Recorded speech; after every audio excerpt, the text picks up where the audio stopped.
It's very capable off-road, but this is a vehicle you would use every day.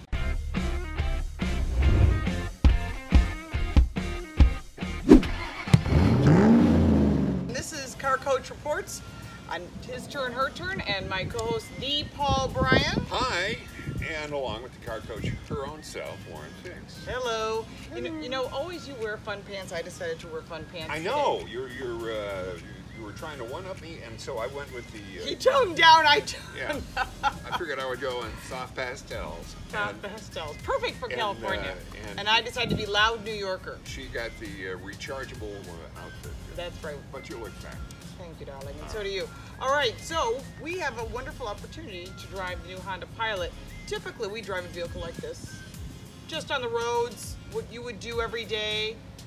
But this time we have a chance to drive off-road. And I've never done that in a Pilot. Typically, it's a truck or a Jeep or something. It's crazy. This is awesome. This is not a brand that you associate with saying, okay, let's go off-road. Right, not even the Ridgeline truck. No, this vehicle, I thought... Why not? Really, when we got the notice and we said we'd be doing an off-road section, I went, who knew? And I'm dressed for off-road, can't you tell? Yeah, I know. I think we should take it for a spin, and we'll come back. As I always say, you spin it, I'll just drive it. Okay. He's going to drive first, and we'll come back and let you know what we think. This is a vehicle that first debuted in 2003. So, I mean, you know, I heard that this morning in the presentation. I thought, doesn't my seem that God, long ago. you know, that's 15 years. I know, and they've had great success. This is like, isn't this #1 in the segment? Yeah, it is #1 in the segment, and it was the first in the segment as well. It was the first sport utility vehicle that was a 3-row setup. Right. And they've done remarkably well with it. One of the things that we see in so many of the vehicles that we're in is they'll say, boy, have we got connectivity. Hey, boy, let me tell you, hi, I'm... Is that your... Charlie connectivity. This has got... That's his vaudeville connectivity. Boy, has this got connectivity. It's got great hookups for power outlets, for USBs, in the back, here, in the center console? Center console. It's a big center console. You can put a purse in there or a briefcase. Well, that's where I put my purse.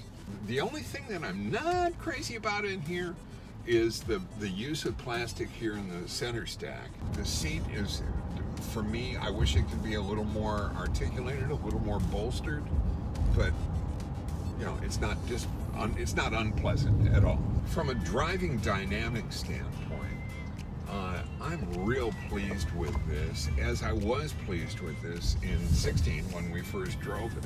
Dude, I saw that one over the railroad tracks. Yeah, I mean, this is just as solid a vehicle as there comes.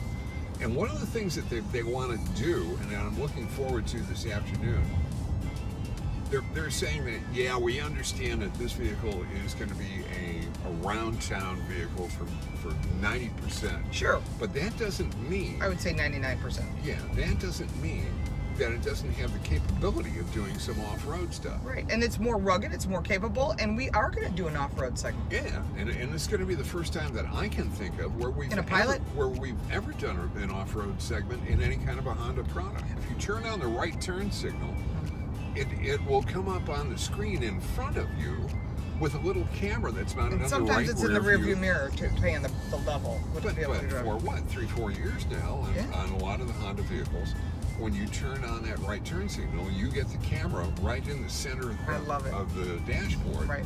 And you're able to just glance down, and it's the best rear quarter viewing system. Blind spot, yeah. You know what's interesting? We're driving an Elite that's fully loaded, and it's not on this car. Now, we are driving production vehicles, so we'll find out about that, and in the wrap-up at the end, we'll give you some information on that. But that is a standard for Honda products, and if it's not on these vehicles, we want to know why. Yeah. It's just a darn comfortable car to be in. We'll see what I think. I've spent a bit of time in the passenger seat and now in the driver's seat. I'm not thrilled with the seating comfort, but that's me. I mean, there's lumbar, it's two-way, but there's nothing on the passenger side. What do you think of the passenger side seating? You know what? I'm okay, but I don't have the back problems. I don't have a back problem. I just like to be comfortable. Anybody that'd be watching us would think that you do. First off, visibility. I like the visibility. Big windshield, lots of glass. I mean, even next to the mirrors. Now, in front of you, you've got digital and mechanical needles for the gauges. I think that makes it really easy to use. It's not too bright. Lots of white, which seems to be the color for the dashboard these days. Moving to the steering wheel, it's a nice beefy steering wheel. All your controls are in front of you. No more, wait, no more sliding your thumb to turn the volume up and down. It's actually a button. So we move over to the center stack. First thing I like that's in addition to the screen that I was talking about earlier is there's cabin talk. Now, if you've ever been in an airplane and they go, "Can I have your attention, please? We'll go through the safety briefing." Well, you can actually do that without having a microphone in your hand. Moving to the climate control in the center, it's pretty standard. Heated and air-cooled seats, 3 stages, I think is very nice. Wireless charging, very, very smart. A lot of cars in this price point and higher don't have it, so I think that's really important. My only negative is seating comfort, and I think that the technology as far as the navigation should be updated, maybe not so basic for a $50,000 car. I mean, it's a lot of money. I like the new design. I like the decal package. I think the decal package is a seller, because when you go to look at a vehicle like this and you're thinking, do I get it or not? You get the elite trim level with the decal kit. It's only stickers. I think it looks cool. I'm thinking, cool. For me, no. I think it makes it look a little edgy, a little sporty. It makes it stand out in the crowd from the rest of the other vehicles that are out there. I get it. You know, and that's why it's an option. So what's it like in the third row? Well, I'm 5'8" and I'm all legs, and I'm totally surprised how much room there is between the second row and my knees. We're talking about like that much space. It's quite a bit.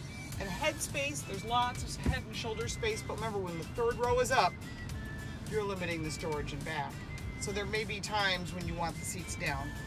But it's good to know you can put adults back here. So as they say, who'd have thunk it? It's very capable off-road, but this is a vehicle you would use every day, whether to haul your race car, haul a small camper, go camping. You have that or go to Costco or Rouse or whatever it is you do. Yeah, or Wegmans out in the Northeast. Yeah. But I think one of the things that's about this vehicle is they didn't want to mess up such a great thing. Honda Pilot is #1 in this segment. And so how do you improve in what they call a mid-cycle refresh without making it so different that you lose your buyers or you don't listen to your customers? And I think they listen to you. Well, yeah, especially when you've got the best-selling vehicle in its class. Right. Well, one of the things we talked about in the car was the decal package. And I wanted to show it to you. You can see it on the wheels. I'm going to go over here and show it to you on the hood. So it's here on the hood. It's on the wheels. And it's here at the second door. I like it. For you, it's all good in the hood. And what do you think? Well, I told you, I'm not. You don't like the decal? I'm not that big of a fan, I think but it that's looks sportier. I think that's really important. Option. All right. Well, that gives you an option of what you might want to add to your vehicle. I think it's a selling tool, and I actually talked to the executives and said, I want to know what the take rate is on that. It's a dealer-applied option, so if you get the vehicle and you want the decal removed, you can remove it. Yeah, you can take it off. You just need a hairdryer. Anyway, take a look at the new 2019 Honda Price Pilot. is coming great. Refreshed. Yeah, and then coming in great. Right around transmission, 46. new technology, safety standard. Honda's doing that. If you have any further questions, go ahead and ask us down below. We'd be happy to get back to you. Yeah, we do. So from California, we are out. Yeah, and don't forget to follow, like, and share. When you do subscribe, hit that little bell so you know every time we post a 4-Minute Friday, a His Turn, Her Turn, or a Car Coach Reports. Thank you so much for your subscriptions, and we're very close to 20,000, and when we reach 20,000, there'll be some surprises and a contest. So we'll see you soon. Don't forget to subscribe. And somebody asked me in one of our other videos, how long do we drive these things? Typically, it's a full day. We start at 8 o'clock in the morning, we get back to the hotel somewhere around 5, and believe me, there's not much downtime where you're out going shopping. I mean, this is literally, they have us drive, change drivers, we get a small break for lunch, change drivers, and we drive to the end of the day. Sometimes I'll have time enough to get a haircut.